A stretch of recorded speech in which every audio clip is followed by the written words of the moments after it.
Olá, hoje vamos mergulhar numa das ferramentas mais, eu diria, elegantes da teoria da probabilidade, a função geradora de momentos. Eu sei, o nome soa um bocado complicado, não é? Mas fiquem tranquilos, porque no final desta conversa vamos ver como ela é, na verdade, uma espécie de atalho genial que transforma problemas super complexos em coisas bem mais simples. Vamos a isso? Pensem nisto, como é que uma única função, uma expressão matemática, pode conseguir descrever todos os detalhes de um resultado aleatório. É uma ideia poderosa, não é? Parece quase, sei lá, magia. Mas é exatamente isso que a função geradora de momentos, ou FGM, para facilitar, faz. E é isso que vamos desvendar juntos. Ok, então o nosso plano é este. Primeiro, o básico. O que é uma FGM? Depois, vamos ver a sua primeira magia, como ela gera momentos tipo a média. A seguir, vamos entender porque é que ela funciona como uma impressão digital para uma distribuição e depois, a parte prática, como ela nos salva a vida ao lidar com somas de variáveis e, por fim, como estendemos a ideia para múltiplas variáveis. Parece bom?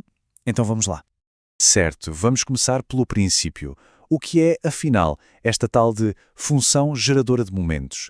A melhor forma de pensar nela é como uma forma de compactar, de empacotar toda a informação de uma variável aleatória numa única expressão. É como pegar um universo de dados e guardá-lo numa caixinha matemática super elegante. Olhando para a fórmula, temos mxt é igual a E de E elevado a tx. Ok, vamos com calma. Esse E grandão ali significa esperança matemática, que é basicamente a média de alguma coisa. Então o que estamos a fazer é pegar a nossa variável aleatória x, multiplicá-la por um parâmetro t, usar isso como expoente do número e e depois calcular a média de tudo isso. É esta transformação, esta receita, que consegue codificar toda a informação da nossa variável x numa nova função. Uma função que agora depende deste novo parâmetro, o t. Ok, mas e na prática, como é que se calcula isto? Bem, a ideia de fundo é a mesma. Não importa se a variável é discreta, pensem no resultado de lançar um dado, ou se é contínua, como a altura de uma pessoa. Se for discreta, fazemos um somatório, se for contínua, usamos uma integral. Mas no fundo o que estamos a fazer nos dois casos é a mesma coisa. Estamos a pegar aquele E elevado a tx e a dar-lhe um peso de acordo com a probabilidade de cada resultado acontecer. Agora, há aqui umas regrinhas importantes a ter em conta. Primeiro, a FGM é uma função de t, o x original já foi absorvido no cálculo da média. Segundo, e isto é crucial, a função tem que existir ali à volta do t igual a zero. E aqui fica uma dica de ouro, a sério. Se pegarmos a nossa FGM final e substituirmos o t por zero, o resultado tem que ser sempre, mas sempre, igual a 1. É uma excelente forma de ver se os cálculos estão certos. Ok, até agora vimos o que ela é. Mas por que é que se chama geradora? É aqui que a coisa fica mesmo interessante. Este é o primeiro superpoder da FGM. Ela não é só uma descrição, ela é uma ferramenta ativa, uma autêntica fábrica de informação. E a chave desta fábrica é este teorema. Reparem bem, ele diz que para encontrar o késimo momento de x, e momentos são coisas como a média ou o que precisamos para calcular a variância, tudo o que temos de fazer é derivar a FGM k vezes e depois fazer t igual a zero. Pensem nisto. Em vez de cálculos complicados, é só derivar e substituir. É um atalho matemático absolutamente genial. Então, o processo é quase mecânico, como numa fábrica. Passo 1. Encontramos a FGM. Passo 2. Derivamos essa função. Passo 3. Fazemos t igual a zero. E boom, temos um momento que criamos. Derivamos uma vez, temos a média. Derivamos duas vezes, temos o que precisamos para a variância. É uma linha de montagem para extrair as características mais importantes de uma distribuição. Ok, esse foi o primeiro superpoder, gerar momentos.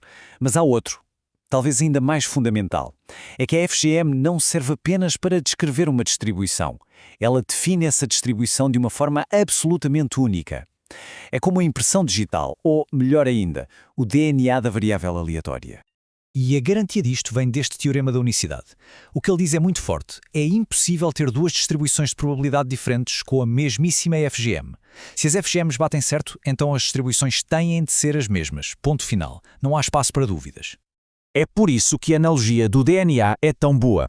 Da mesma forma que um código genético define um ser vivo, a FGM define uma distribuição. E por que é que isto é tão poderoso? Porque significa que se calcularmos a FGM de uma variável desconhecida e reconhecermos essa função, já sabemos exatamente com que distribuição estamos a lidar. É uma ferramenta de identificação.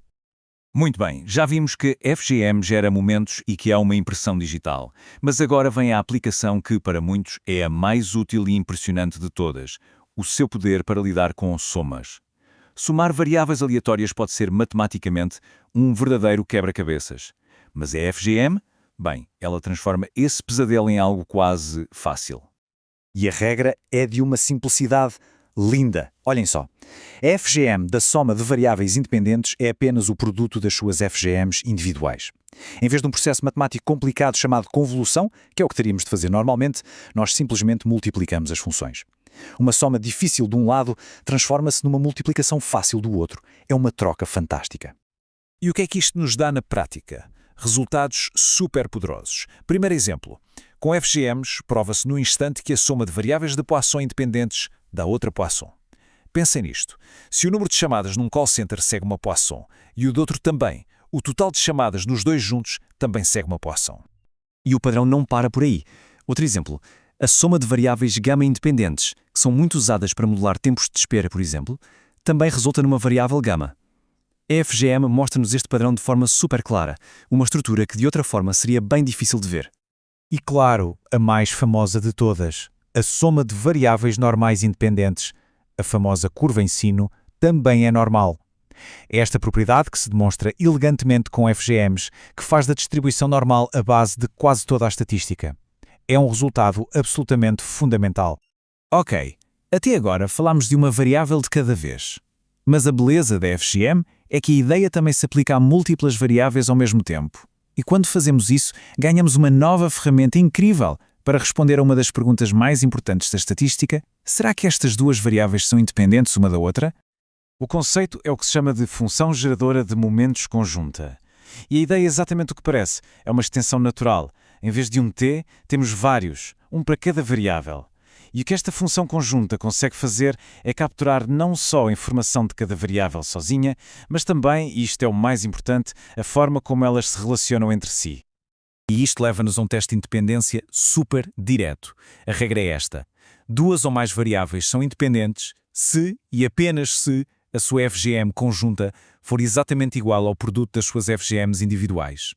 Se conseguirmos separar a função conjunta num produto das funções de cada uma, elas são independentes. Se não der, então não são. É um teste definitivo.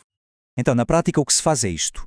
Calcula-se a FGM conjunta de um lado e as FGMs de cada variável individual do outro. Depois multiplicam-se as individuais. Se o resultado for igual à conjunta, bingo, são independentes. Se for diferente, sabemos que existe ali alguma relação, alguma dependência entre elas. É um teste limpo, sem ambiguidades. Então, para fechar, vamos recapitular os superpoderes desta ferramenta. A FGM é uma geradora porque cria momentos como a média e a variância. É uma impressão digital porque identifica distribuições de forma única. É uma simplificadora porque transforma somas difíceis em produtos fáceis. E é uma detetora porque nos dá um teste claro para a independência. É, sem dúvida, um conceito que une muitas ideias em probabilidade. E para terminar, fica uma reflexão. O que a FGM nos mostra é o poder de encontrar a linguagem certa, a ferramenta matemática certa para um problema. E isso faz-nos pensar noutras áreas, como finanças, biologia, até física, que outras funções geradoras, que outras ferramentas transformadoras estarão à espera de ser descobertas para nos ajudar a simplificar o que hoje parece complexo. É uma boa pergunta para se pensar. Obrigado pela companhia.